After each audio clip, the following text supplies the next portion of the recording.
Bonsoir tout le monde. Bonsoir mes chers compatriotes. J'espère que vous allez super bien. J'espère surtout que vous me recevez. Au-delà de ce que ma voix soit en train de disparaître, nous avons beaucoup travaillé ces derniers temps. Chers compatriotes, ce soir ou ce matin, selon où vous vous trouvez, je voudrais vous dire merci. Merci, merci et merci. Je voudrais vous exprimer toute ma gratitude. Vous n'imaginez pas où vous m'amenez. Vous n'imaginez pas où vous m'avez amené. Il a suffi, d'un petit courage d'affronter les railleries, les moqueries, les insultes des uns et des autres. Il a suffi d'un petit courage d'allumer son petit écran et de se dire tout ce qui bouillonne en nous. Tout ce que l'on a envie de dire quand on regarde la télévision, quand on voit les gens s'exprimer, on va oser le dire, on va oser allumer son petit écran, on va oser faire un direct et aller parler des questions parfois qui fâchent, aller parler des sujets parfois jusque-là tabous et d'essayer de donner son avis, de se positionner, de donner son opinion. Et tout de suite, vous m'avez adopté, chers compatriotes. Oui, vous m'avez adopté tout de suite. Il ne m'a pas fallu plus d'un live pour que vous soyez nombreux à m'encourager, à me féliciter. Et bien d'autres à émettre quelques recommandations sur ce qu'ils estimaient ne pas être bien. Et oui, dès le premier live en 2020, vous étiez là, nombreux, à louer le courage que j'avais de parler et d'aborder un certain nombre de questions. Vous m'avez soutenu, vous m'avez porté au firmament de vos... Je ne sais même pas comment vous le dire, de votre admiration. Vous m'avez porté au firmament de votre fierté. Vous m'avez félicité de cesse. Vous avez été fiers de moi. Et très fiers de moi. Et tout ceci m'a donné le courage d'avancer et de continuer. Au-delà, bien évidemment, des sujets clivants que j'ai souvent abordés, vous êtes restés nombreux à me suivre. Où que j'aille, où que je sois, vous êtes restés fidèles. Et vous êtes devenus miens. C'est pour cela d'ailleurs que je vous appelle cher mien. Parce que oui, vous faites partie de ma vie. Vous partagez mon quotidien depuis bien nombre d'années aujourd'hui. Et comme une famille, nous vivons les hauts et les bas. Il y a des moments où nous sommes tous très en colère les uns les autres, surtout avec moi. Il y a des positions que je prends au départ que vous ne comprenez pas. Et cela vous amène parfois à des expressions désobligeantes. Tout comme il y a des positions que je prends qui vous rendent fiers, qui vous honorent et qui vous amènent à me l'exprimer de la plus belle des manières. Et chaque jour, encore une fois, je vous rencontre sur le terrain. Je discute avec vous. Je vous reçois dans mon inbox. Je parle avec vous. Et je ne peux que m'affirmer dans mes convictions. Les convictions que vous êtes très nombreux à partager. Les valeurs que je défends, que vous êtes très nombreux à partager. Et je comprends la gravité, bien évidemment, de bon nombre d'entre vous, à être de cette majorité que nous savons tous silencieuse. C'est pour cela que je suis déterminée. Et c'est pour cela que j'y vais avec toute l'énergie possible. Parce que je sais que je ne suis pas seule. Je sais que vous m'accompagnez. Je sais que les idéaux que je porte, que je défends, vous les défendez avec moi. Dans chacune de vos maisons, à l'occasion de vos rencontres avec des amis, du travail, vous portez la voix que je porte, même si tout le monde ne va pas venir sur les réseaux sociaux pour essayer de défendre, comme je le fais, ces idéaux-là. Chers compatriotes, je voudrais vous dire merci, merci et merci. Oui, je voudrais demander pardon. Pardon à tous mes parents, pardon à tous mes amis, pardon à toutes mes connaissances. Pardon parce que beaucoup ne me comprennent pas souvent. Pardon parce que j'agis d'une liberté absolue qui n'est peut-être pas appréciable dans notre contexte. J'agis m'affirmant de cette liberté dans tous ses déploiements sans pour autant tenir compte des frustrations qui peuvent malheureusement être de vos ressentis du fait du contexte que nous connaissons. Je le dis toujours, je suis une enfant du village, je suis née au village, j'ai grandi au village. Et à ce titre, nous avons des codes, nous avons une manière de fonctionner, nous avons une manière de nous comporter. Et cette manière, chers compatriotes, de fonctionner et de nous comporter se retrouve parfois en conflit avec celle qu'exigent les débats publics, les débats démocratiques, les débats citoyens. Parce que oui, chers compatriotes, au-delà de nos comportements dans nos maisons, il y a une réalité dans le débat public qui veuille que l'on ne considère pas les gens comme le petit frère d'eux, la petite sœur d'eux, la fille d'eux, le père d'eux, mais que l'on se considère tous comme des citoyens, c'est-à-dire des êtres humains, égaux, en droit, et donc qui, s'ils se retrouvent sur un plateau, ne vont pas subir des arguments d'autorité tels que je suis l'aîné, je suis l'adulte, je suis le père, je suis le grand-père. Et cela m'a fait, je le constate très bien, me séparer de beaucoup de mes parents. Les parents que j'aime pourtant du plus profond de mon cœur, que j'aime très fort, qui m'ont aidé à faire mes premiers pas dans ce domaine intellectuel, qui m'ont aidé à faire mes premiers pas, qui m'ont acheté un jour un livre, qui m'ont acheté un jour un stylo, et qui ont été toujours d'admiration toutes les fois que je réussissais mes études. Et aujourd'hui, dans l'environnement politique, je me rends compte ô combien nous sommes devenus si éloignés.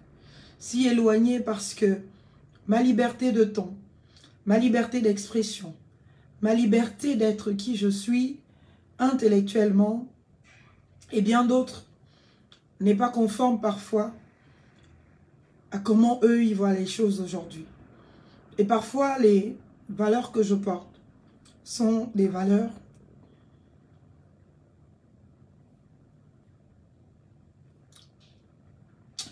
que j'ai apprises auprès d'eux depuis toujours.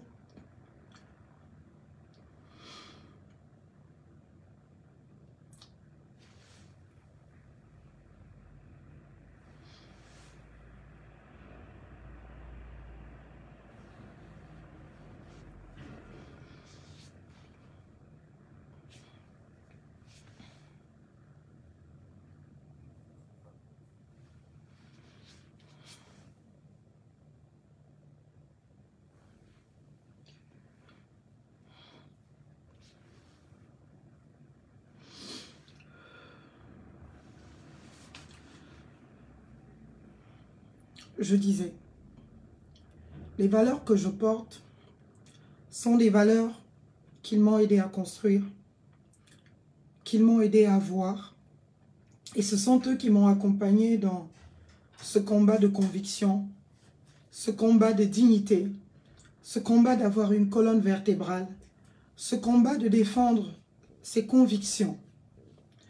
Et je me sens souvent offensée d'être de revendication de tout cela et de voir que je suis parfois agressée par les personnes même qui m'ont mis sur ce chemin de valeur, ce chemin de conviction. Et je me retrouve seule. Je n'ai pas grandi seule, je n'ai pas été élevée seule. J'ai été élevée entourée des miens, entourée des amis, entourée des connaissances, avec qui et auprès de qui j'ai appris de tout ce que je suis aujourd'hui. Avec qui et auprès de qui je suis devenue la Marlène que vous connaissez. La Marlène Fabienne et Soleil Fontam qui fonce et qui va partout où il faut et qui n'a pas peur et qui ne fléchit pas et qui n'a pas peur d'être qui elle est ou de dire ce qu'il faut ou ce qu'il y a à dire. Mais le contexte gabonais, notre contexte, et surtout depuis que je suis devenue adulte, m'a affirmé dans l'engagement public. L'engagement public, parce que je vous assure, j'aurais peut-être voulu ne même pas parler de politique. Je tiendrais mon cabinet. Et il fonctionnait très bien, et il fonctionne. Sans besoin de parler d'un quelconque sujet politique. Pour une simple et bonne raison, que je m'y épanouis. Je m'épanouis vraiment dans mon travail. Et je me sens utile en faisant ce que je fais. Malheureusement, arrivé dans ce milieu du travail, je me suis rendu compte chaque jour un peu plus de ô combien l'état de droit n'existait pas dans notre pays. De comment il est impérieux, impératif que les pouvoirs publics comprennent l'impérieuse nécessité d'établir un état de droit. Un état dans lequel, eh bien, chaque citoyen compte. Un état dans lequel les droits des citoyens, les droits des travailleurs, les droits même des pauvres et les plus vulnérables de notre société sont respectés. Un état dans lequel les petits coquins n'existent pas dans les ministères, même en justice. Un état dans lequel on n'asphyxie pas les gens parce qu'ils essayent d'avoir des opinions qui sont différentes ou qui s'opposent aux opinions de ceux qui s'imposent au pouvoir. Un état dans lequel chacun a le droit, bien évidemment, d'accéder à la jouissance de tous ses droits. Depuis petite, j'ai toujours tendu mon oreille à toutes ces valeurs et que j'entends défendre. Malheureusement, en essayant de faire mon travail, en essayant d'être qui je suis, je constate que même ceux qui ont été mes maîtres, mes enseignants, mes profs, mes leaders, hier sont devenus ceux qui combattent ce qu'ils m'ont pourtant appris, ceux qui combattent ce qu'ils m'ont pourtant enseigné. Alors oui, ça peut être des situations déconcertantes. On arrive à se poser la question, mais pourquoi m'ont-ils enseigné ceci? Si l'objectif n'était pas de me voir m'y établir et m'y appliquer, pourquoi m'ont-ils dit que je pouvais être libre, que je pouvais défendre l'état de droit, je pouvais défendre la République, je pouvais défendre la citoyenneté et permettre à chaque Gabonais d'être respecté à ce titre? Pourquoi? Malheureusement, chaque jour un peu plus, il faut attendre une énième violation de nos droits. Une énième violation, eh bien, de ce que nous sommes, de la dignité humaine. Il faut attendre chaque jour un peu plus, à l'occasion même de mon travail, de voir ô comment et ô combien, eh bien, les discriminations se multiplient. Ô comment et ô combien les privations de droits se multiplient. Comment est-ce que l'on va menacer les gens? Comment est-ce que l'on va précariser les gens pour avoir dit non, pour avoir eu une opinion différente, pour avoir exprimé sa vulnérabilité et ne serait-ce que demander que justice soit faite. Dans ce pays, beaucoup, leurs droits sont violés. J'ai eu des clients, même pour avoir droit à son solde de tout compte, après avoir travaillé des années durant, c'est un crime. Après tous les déploiements et les développements que j'ai pu faire, on finit par gagner et la décision ne s'exécute pas. Parce que, eh bien, la terreur administrative, la terreur du pouvoir se déploie pour empêcher aux gens de rentrer en possession de leurs droits. Le fait de venir travailler au Gabon, d'ouvrir mon cabinet ici, m'a donné encore une fois une part de la réalité de mon pays que je n'avais pas. Et c'est ce qui m'a déterminé et affirmé à m'engager en politique. Parce que oui, chers compatriotes, c'est en politique que l'on change tout. C'est en politique que l'on répare tout. C'est en politique que l'on arrange les choses. On peut avoir les meilleurs juristes qui soient. On peut avoir les meilleurs médecins qui soient. On peut avoir, bien évidemment, les meilleurs architectes qui soient. Les meilleurs enseignants. Mais je vous assure que si la politique n'a pas la volonté de voir se déployer tous ses talents avec, bien évidemment, une concordance qui sied à ce développement tant voulu, rien ne marchera. Et on sera toujours en train de tâtonner. On sera toujours dans du pilotage à vue. On sera toujours dans tous ces comportements eh bien, qui déshonorent notre envie d'enfin voir un état de droit au Gabon. Oui, je me bats. Je me bats depuis toujours. Et j'ai su tout. J'ai su des moqueries, j'ai su des larmes, j'ai su tout. Je ne pleure pas. Là, ce soir, c'est peut-être d'essayer de me poser, comme je l'ai fait toute la journée d'aujourd'hui, sans penser à rien, sans être dans un quelconque travail, m'a amené à une conscience de me dire, mais contre qui je me bats? Je ne me bats pas contre vous, chers compatriotes. Et vous le savez, je me bats contre un petit groupe de compatriotes qui malheureusement n'ont pas la lecture de la situation qu'il faut. C'est pour vous que je me bats, ce n'est pas contre vous. Malheureusement, je suis obligée souvent de me positionner comme si j'étais contre vous. Parce que les faits que je dénonce sont les faits qui sont pratiqués par beaucoup d'entre vous. Et quand j'essaye, peut-être je n'ai pas la bonne manière. Peut-être je ne m'exprime pas suffisamment bien. Peut-être je n'ai pas l'attitude traditionnelle qu'il faut pour vous faire comprendre que ce que je dénonce, c'est trop grave.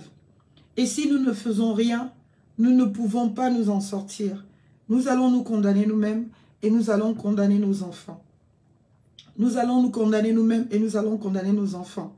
Parce que nous nous battons tous pour que nos enfants aillent à l'école, pour que nos enfants soient dans de meilleures écoles, dans de meilleurs établissements.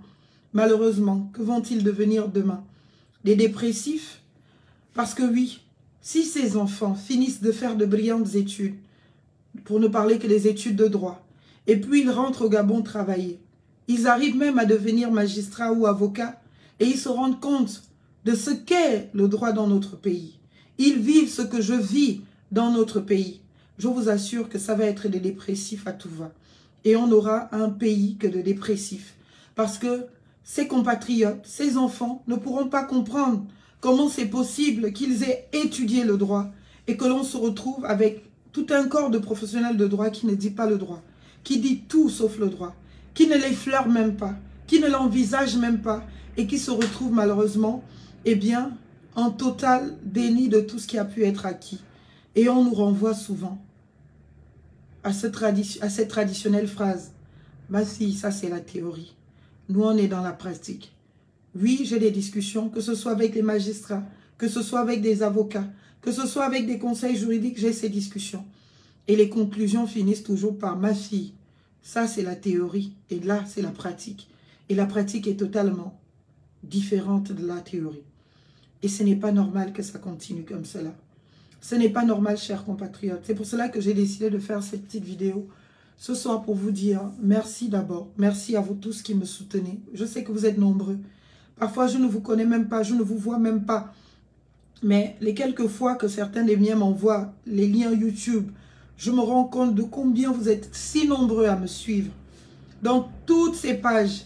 Et d'ailleurs, c'est l'occasion pour moi de remercier vraiment tous ces compatriotes gabonais qui relaient toutes mes communications automatiquement, systématiquement, dans toutes leurs différentes plateformes.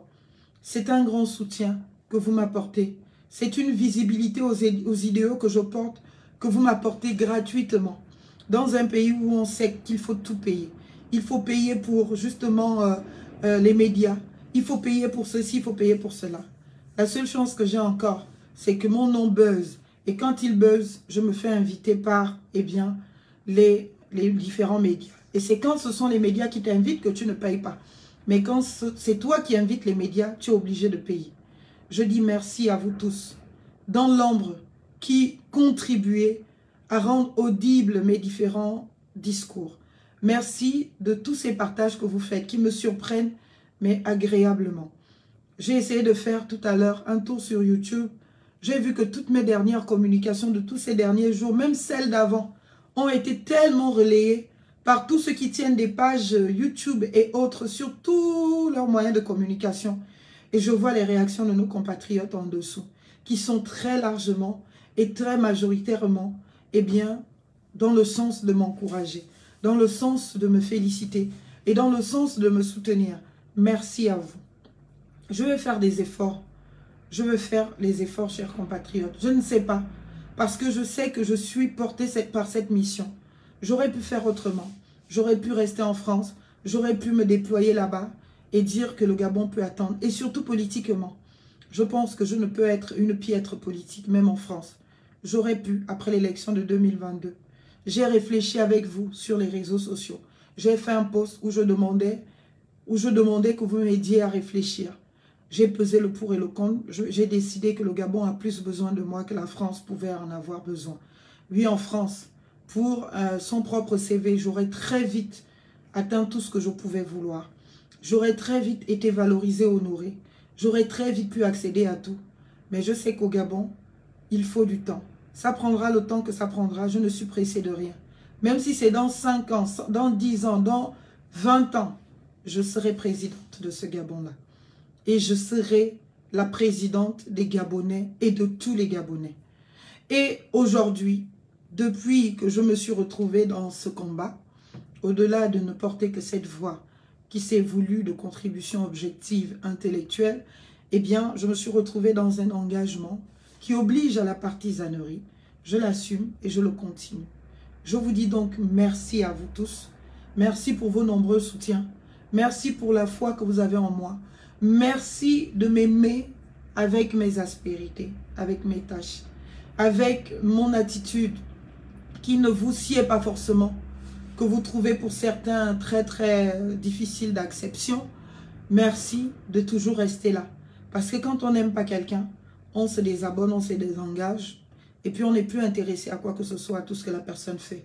Mais le fait que vous soyez toujours là nombreux, nombreux dans mes communications, nombreux dans tout ce qui me concerne, même par des railleries, même par des insultes, ça prouve déjà que vous avez un intérêt profond pour moi.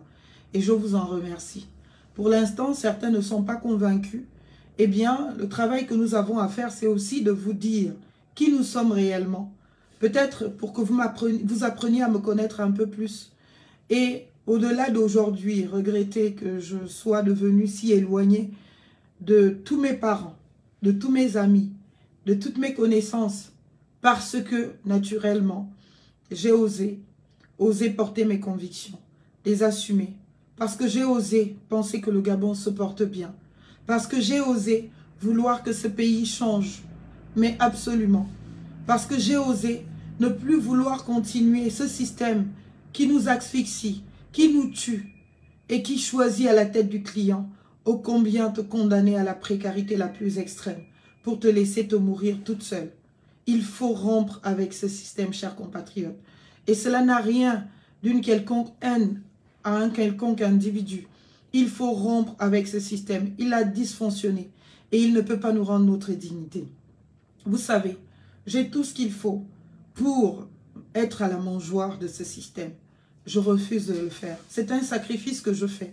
C'est un sacrifice même du point de vue de mes parents. Parce que tous les parents élèvent leurs enfants pour que ceux-ci demain travaillent, pour que ceux-ci demain entrent dans un gouvernement, gèrent les affaires du pays, pour espérer d'eux aussi avoir des emplois, comme on a toujours fonctionné.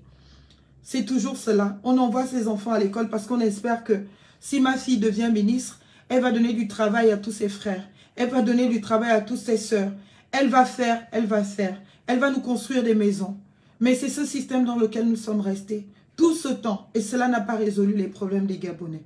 Il faut maintenant que nous pensions à résoudre les problèmes des Gabonais. Il faut maintenant que nous pensions à avoir des dirigeants qui, dès lors qu'il est ministre, ce n'est pas pour venir donner du travail à ses petits frères et ses petites sœurs de la maison, mais c'est de trouver des solutions dans son département ministériel à tous les Gabonais, qu'ils soient ses frères, qu'ils ne le soient pas, à tous les Gabonais, sans distinction de race, d'origine, d'ethnie, de tribu, mais à tous les Gabonais. Parce qu'on n'est pas ministre de sa famille, on n'est pas ministre de sa province, on n'est pas ministre de son village, on est ministre de la République. Qui dit République dit citoyenneté. Et nous sommes donc tous citoyens. Et les citoyens sont égaux, chers compatriotes, en droit. Et nous sommes égaux en droit. Et au titre de cette égalité, nous devons permettre à tous les Gabonais d'accéder aux mêmes choses. On a parlé longtemps de l'égalité des chances. Oui, c'était une bonne chose.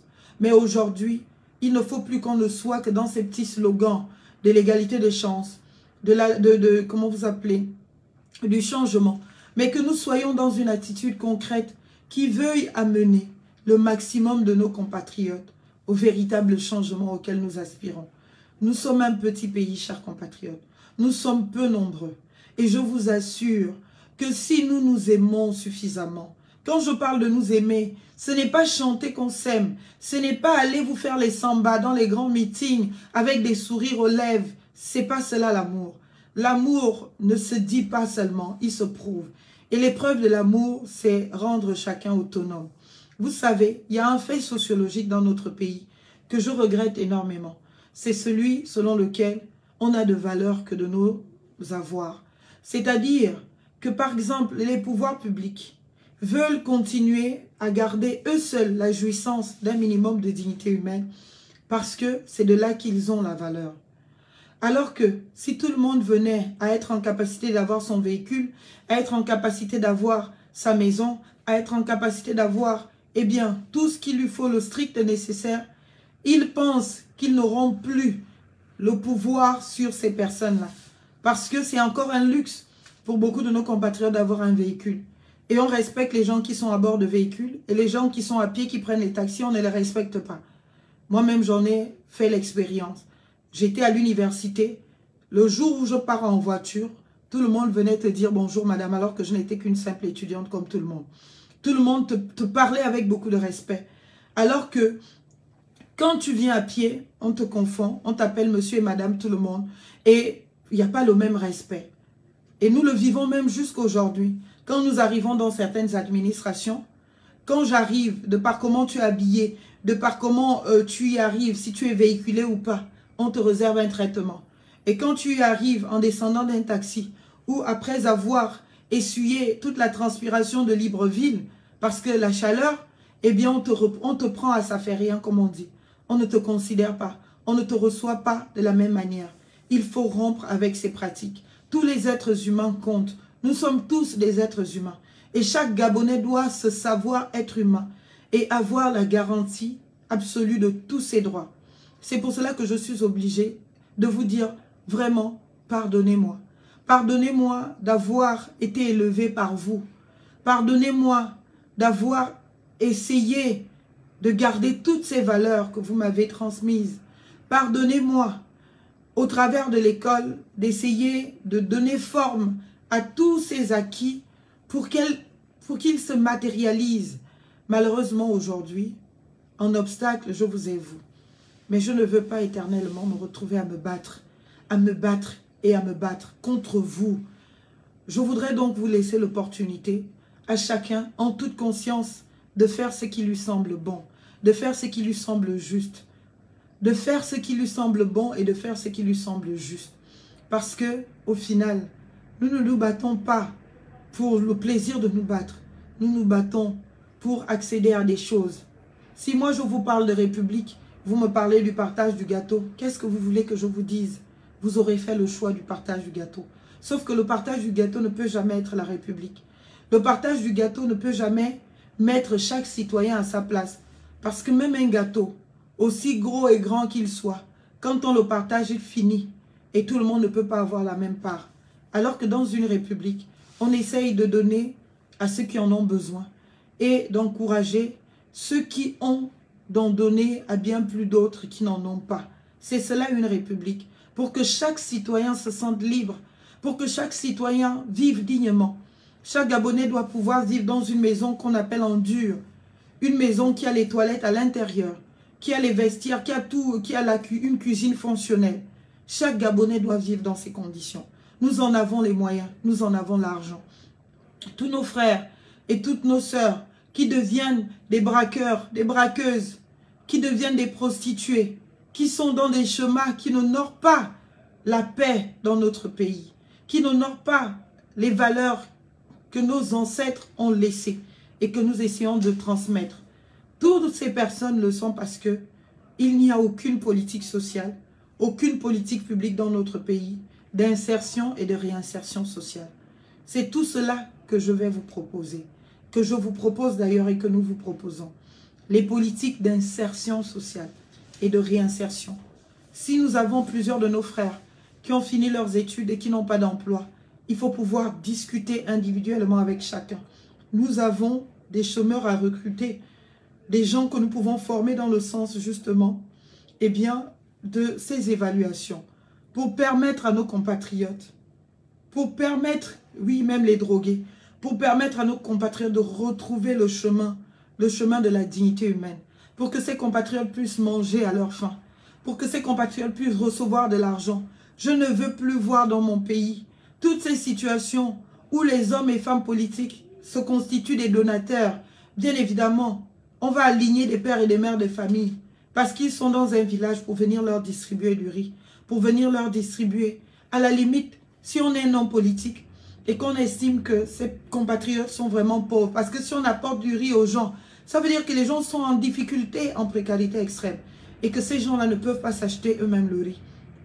En lieu et place d'aller les humilier de cesse, en les mettant devant les caméras, pour constater leur précarité, pour constater leur état de vulnérabilité, le gouvernement doit mettre en place des politiques publiques pour leur donner à chacun, dans son compte Airtel Money, dans son compte Move Money, dans son compte Mobile Money ou dans son compte bancaire, les subsistances nécessaires pour prendre soin de sa famille. C'est l'État que nous voulons, c'est la République que nous voulons. Plus cette République qui condamne les Gabonais à être devant dans les files d'attente pour espérer recevoir un plat de nourriture d'une association financée par l'argent du contribuable. Chers compatriotes, notre pays mérite mieux. Et ce peuple d'autant plus. Et la gravité, parfois de mon ton, la sévérité ou la violence de mon ton aussi vient de cette réalité que vous m'avez élevée. Vous m'avez donné ces valeurs. Je suis allé chez les autres, en Afrique du Sud, essentiellement à Cape Town, pays de Nelson Mandela. J'y ai vécu. J'ai vu comment les choses fonctionnent. En France, j'y ai vécu. J'ai vu comment les choses fonctionnent. Et j'ai vu comment l'État prenait soin de ses compatriotes, de ses citoyens. Et quand nous, on revient, et c'est ce que nous ont dit nos parents dans les villages, la grand-mère le disait, à Formbon, c'est comme cela qu'elle m'appelait, à Formbon, quand wake me si me se so wake veut, ota vienne na, et dame se n'embon oui, wayene dozo koma, adava, wayene dozo koma si du Gabon, akalena Gabon ya yene fe sanlan, aneme si me teme so meni mi bon, bien que yene bingangang, bien bien comme fait, ni bingangang biteva. Pour le traduire en français, la grand-mère disait, il faut partir partout dans le monde, regarder comment ça se passe chez les autres, voir comment les autres s'organisent chez eux, et amener tout ce qui est de positif et de bien pour venir le réaliser ici, chez toi. Parce que tu ne vas pas déplacer le Gabon pour l'amener dans tous ces endroits qui sont jolis que nous voyons à la télé. Mais par contre, tu vas apprendre, prendre de l'expérience. Et tout ce que tu vois de bien là-bas, tu viens le faire ici. Et comme ça, les vies de tes frères et sœurs, de tes compatriotes, ici aussi vont changer. Ce n'est que ce que nous essayons de faire. Nous ne sommes pas dans un combat où on veut montrer que parce que nous on est allé en France, on est au-dessus de vous. Personne n'est au-dessus de vous. Je me bats depuis toujours pour l'égalité de tous. L'égalité de tous les humains. Nous sommes égaux en droit.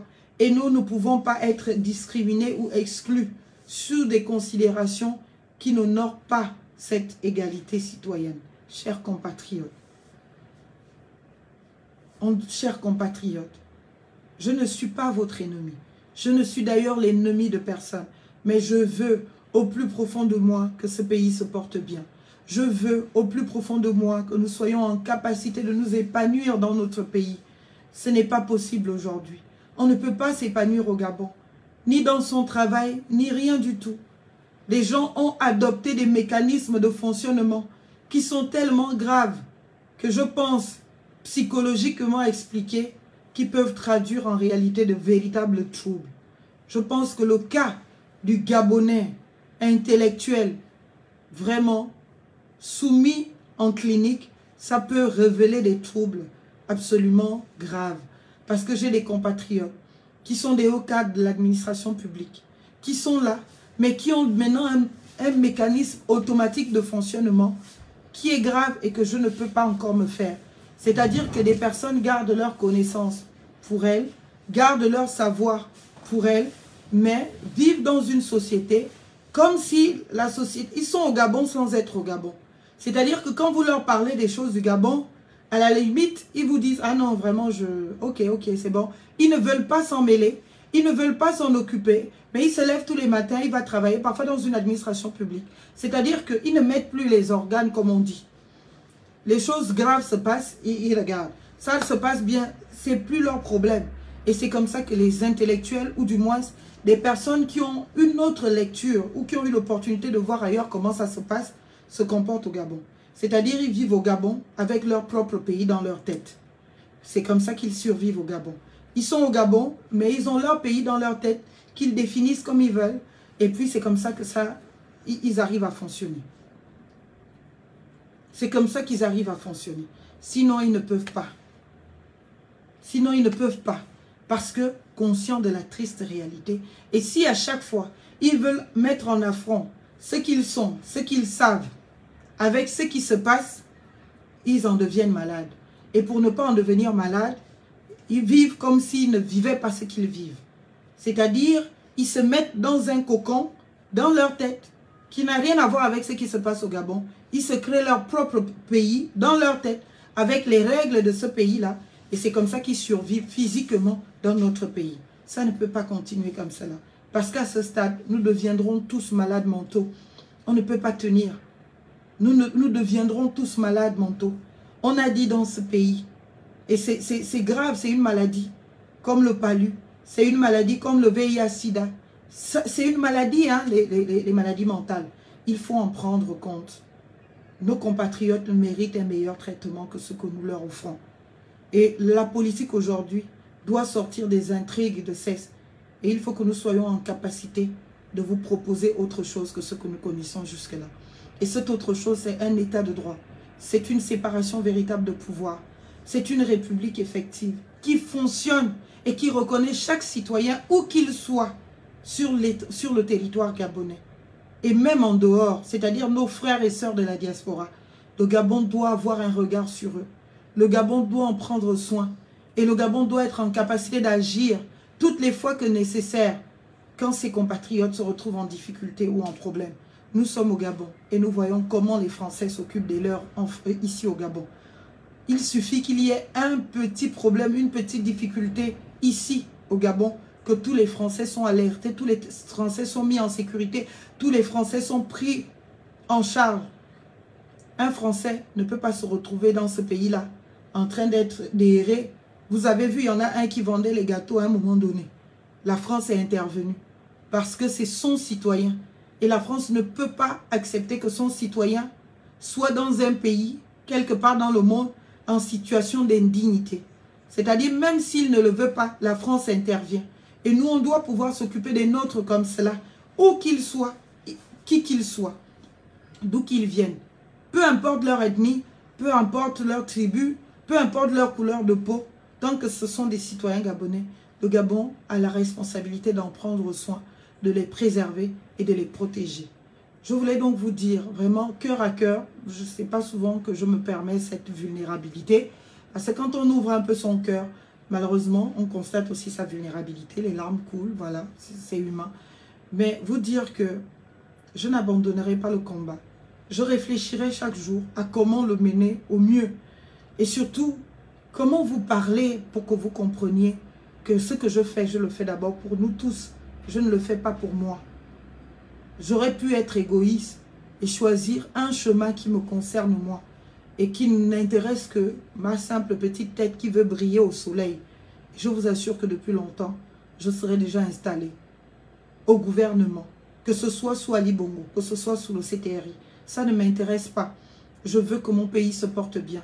Ce n'est pas parce que je suis une bénéficiaire de part de gâteau de plus que les choses vont changer. Pour que les choses changent, il faut que nous ayons le courage d'admettre que ce que l'on a fait jusque-là, ça ne fonctionne pas. Ça a dysfonctionné. Mais non, on veut faire autre chose, c'est-à-dire la République. Reconnaître des citoyens, donner du travail aux Gabonais, sans considération de ce que elle est de Minzik, elle veut d'abord nommer dans son ministère que les gens de Minzik. Ça, ce n'est pas la République. Et ça empêche de faire efficacement le travail. Parce que si tout le monde le faisait, ceux qui n'ont pas de ministre chez eux vont se retrouver comment? Ils n'auront pas de promotion, ils n'auront pas d'emploi. Et ils vont devenir des petits gadgets de politique pour dire, ah, il faut nommer quelqu'un de Mimongo parce que ça fait joli. Il faut donner l'emploi à quelqu'un de Mimongo parce que ça fait joli. Peuple gabonais, je suis votre. Je suis votre enfant. Vous m'avez mis au monde pour vous, mes parents. Vous m'avez élevé. Ce qui est bien dans tout cela, c'est que je n'ai pas été élevé que par, eh bien, des parents consanguins. Je vous ai raconté une fois qu'une femme de Mouila, pour nous, maman Sophie, elle m'a prise comme sa fille. Elle m'a élevée. Elle m'a traité comme, je ne sais pas, son enfant qu'elle-même elle a porté 9 mois dans son ventre. Et j'ai vécu chez elle. J'ai été encadrée par elle. Pourtant, elle est pour nous de Mouila. Elle n'est pas fan du tout. C'est pour cela que toutes les fois que les gens se retrouvent dans des considérations qui sont de nature à exclure les ethnies, dans des combats ethniques, je me dis, mon Dieu, qu'est-ce que l'on perd? C'est vrai, pour des positions politiques et de conviction, je me suis éloignée de beaucoup de personnes. Mais je ne vous oublie pas. Moi, je vous aime toujours. Je vous porte dans mon cœur. Mais je respecte chacun sa position. Je respecte chacun ses convictions. Peut-être c'est moi qui n'ai pas la bonne lecture des choses. Peut-être c'est moi qui ne vois pas clairement ce qu'il faut. Mais je crois que, après avoir côtoyé les hommes et femmes politiques depuis longtemps, après avoir vécu moi-même certaines situations, je suis en âge de dire que ce que nous avons fait jusque-là n'est pas ce qu'il faut. Il faut faire autre chose. Il faut faire la République. Nous sommes restés dans l'impasse et je l'ai écrit dans mon livre, La République, c'est nous. Je l'ai écrit que nous sommes restés dans l'impasse pendant longtemps. Ici, il y a tout un chapitre dans l'impasse. L'impasse de par la période coloniale. Depuis la période coloniale à nos jours, nous n'avons pas su transmettre la République. Nous n'avons pas su enseigner la République. Nous n'avons pas su éduquer à la citoyenneté. Il y a beaucoup de Gabonais qui sont malheureusement encore convaincus qu'ils sont des sujets. Il y a beaucoup de Gabonais qui sont malheureusement encore convaincus qu'ils méritent ce qui leur arrive. Il y a beaucoup de Gabonais qui sont malheureusement encore convaincus que, eh bien, ils n'ont pas d'autre choix que de soutenir ceux qui les oppressent, que de soutenir ceux qui nous conduisent à la dérive. Malheureusement, chers compatriotes, tout cela procède de cette impasse. Parce que nous n'avons pas su saisir l'opportunité. Je dis bien l'opportunité, eh bien, de nous relever et d'enseigner la République. La République est restée dans nos têtes et nos cœurs comme une affaire de blancs. Ce sont les colons qui sont venus nous parler de République, alors que c'est notre affaire à nous. Et c'est à nous de nous la revendiquer. Et c'est à nous de la défendre. Et c'est à nous de la rendre effective. On ne va pas attendre les blancs pour cela. Alors, chers compatriotes, ce live, je voulais juste vous dire merci. Merci à tous ceux qui me soutiennent. Merci à tous ceux qui soutiennent la vérité. Merci à tous ceux qui soutiennent la démocratie. Merci à tous ceux qui veulent que la République vive et que le citoyen soit considéré et soit établi dans tous ses droits. Merci pour le courage que vous avez à commenter en ma faveur, en la faveur du candidat Alain-Claude Bilibiseux. C'est un courage aujourd'hui, parce que nous voyons bien comment le système se déploie. Il s'est toujours déployé comme ça. Dès lors que quelqu'un essaye de dire autre chose que ce qui est admis par la majorité ou le plus grand nombre, par ceux qui sont au pouvoir pour être plus exact, tout de suite, cette personne est foudroyée de toutes parts. Et j'entends et je lis beaucoup de nos compatriotes qui nous disent « Mais hier, c'était comment ?» Oui, chers compatriotes, hier, c'était comme ça. C'est pour cela que beaucoup ont crié, beaucoup ont pété le champagne, parce que les militaires avaient promis que ça ne sera plus comme hier. Aujourd'hui, on en est à vous voir, vous qui avez condamné, que hier, c'était mal. À vous reposer sur hier, c'était comment. C'est d'une tristesse et j'espère que vous me comprendrez et que vous saurez que ce n'est pas contre vous et que vous saurez que c'est surtout pour vous que je le fais. Je ne le fais pas contre vous, je le fais pour vous et pour nous tous, ensemble. C'est pour nous. Donc, hier, ceux qui ont fait hier, là, ils ont mal fait. C'est pour cela qu'il y a eu un coup d'État. Ceux qui font aujourd'hui, ils font toujours mal. Et moi, je ne veux pas qu'il y ait un autre coup d'État. Parce que malheureusement, c'est ce qui va arriver. Mais moi, je ne le veux pas. Le coup d'État est un désordre. Le coup d'État est une instabilité. Le coup d'État est un crime, chers compatriotes. Et nous ne pouvons pas nous constituer un État instable. Parce que de ces, chaque jour se commettront des coups d'État. Nous voulons un État stable qui rassure les investisseurs, qui rassure les partenaires internationaux, qui nous donne l'opportunité d'un développement sérieux, Parce que dans une situation d'instabilité, on ne développe rien du tout. On ne construit rien du tout. Et on va aller d'instabilité en instabilité. Je ne suis pas pour les coups d'État. Et je ne veux pas que nous soyons obligés de devoir vivre un autre coup d'État. Parce que ce n'est pas le chemin que l'on veut pour notre pays. Parce que ce chemin-là, c'est le chemin de la déstabilisation. Et c'est le chemin qui peut nous conduire à la perte du Gabon. Et je ne veux pas que le Gabon se perde. Parce que plus un État est instable, plus cet État est vulnérable. Et de cette vulnérabilité, les poids peuvent... le Gabon peut devenir une proie. Et bien évidemment, les dictateurs vont se déployer de toutes leurs forces pour en faire en sorte que, eh bien, la proie, les dictateurs, je dis, mais surtout, au-delà des dictateurs, il y aura aussi toutes ces personnes qui veulent s'approprier le Gabon, qui vont se déployer de toutes leurs forces pour, naturellement, prendre notre pays et le Gabon disparaîtra de la carte du monde. Je ne le veux pas, je ne le souhaite pas. C'est notre plus bel héritage que nous avons la responsabilité de garder et de sauvegarder. Mais pas dans nos mensonges, pas dans le non-droit, pas dans l'iniquité, pas dans la médiocrité, avec honneur et dignité. Chers compatriotes, battons-nous pour notre pays, pour une fois. Depuis toujours, nous nous sommes battus pour des individus. Il est peut-être venu le temps de nous battre pour notre pays, pour notre Gabon, pour notre citoyenneté, pour la République.